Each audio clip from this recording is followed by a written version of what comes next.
Hey guys, my name's Matt Higbee, and I'm the creative director on Planetside 2. Today we're taking a look at some of the factions and talking a little bit about what these factions are all about. First up, we have the Terran Republic. The Terran Republic are what I would call the most professional military of the three factions. These guys are well-drilled, well-equipped, and basically the most well-oiled military machine on the battlefield of Araxis.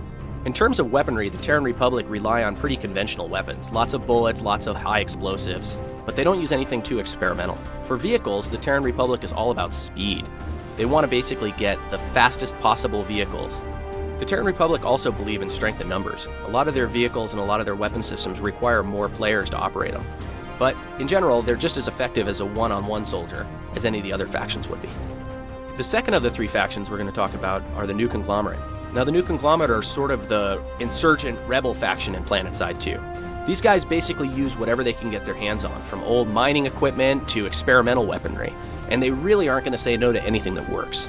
You can see here that in a lot of cases they're using stuff that's either plundered from or gathered from their corporate sponsors. A lot of their weapons, armor, and vehicles may look really utilitarian, but don't let that fool you. They still pack a mean punch. For the most part, the NC weapons and vehicles are built around hitting hard and lasting long in fights, so they can take the most damage and dish out the most damage, although they might not be the most maneuverable or the fastest on the battlefield. The third and final faction are the Vonu Sovereignty. Now, these guys have unlocked some secrets hidden away in ancient alien ruins all over Araxis. They've used a lot of this technology to help augment their weapons of war.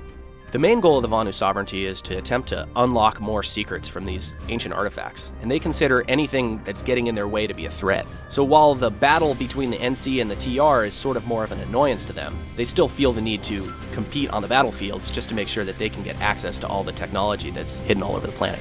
The Vonu Sovereignty have the most advanced technology on the battlefields of Araxis. They use things like plasma warheads and lasers to get the job done. They also have magnetic propulsion systems in their vehicles, which allow them to be maneuverable in ways that conventional vehicles just can't match. The whole Planetside 2 team is really thrilled with how we're progressing so far, and we can't wait to show you guys more. Make sure you follow us on Twitter and Facebook so you can keep up to date with the latest and greatest news.